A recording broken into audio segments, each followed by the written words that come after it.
南韩首尔的江南区今仔日透早发生火灾，地点就伫咧九陵村。这个所在是有几若间厝拢是违法起造的，现场的路是真下，风阁真透，所以消防是用要7点钟才总算甲火势拍花。初步统计有25栋厝拢烧了了，不过加在是无人伤亡。 首尔江南地区有名的违章建筑群九龙村16个发生火灾，这摆导火所在是一栋无人住的空厝。大火伫透早5点10分左右烧起，消防单位起步了后，随来进行一级的应对做法。234名消防员加70名警察以及120名的地区官员来到现场处理。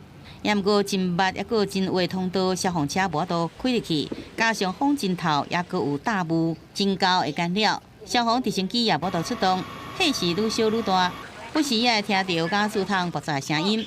当局伫8点50分左右，赶紧甲应对做法提升到2级，加派人员到大约11点30晚中到时阵，火才全部拍熄。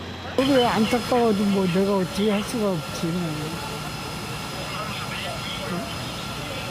그래 아무리 안타까워도 내가 끌 수도 없고 소방서들이 해놓은 건데.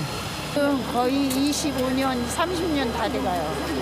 다 돼가고 작년 몇 년 전에 물난리가 나서 싹 쓸어갔어요. 물이 이만큼 덮쳐가지고 그랬는데 이번에는 이제 불이 나면 불이 쓸어가게 생겼어요. 그래서.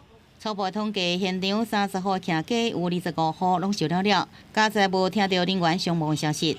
这些民众大部分拢是低收入，伊佫拢有户的弱势族群。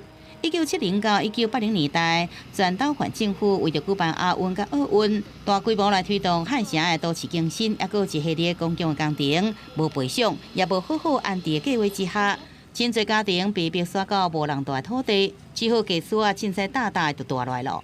2019年开始，九龙村就常常有火灾发生，趁当地者准备改建真侪真悬的主题大楼。公视新闻王慧文编译。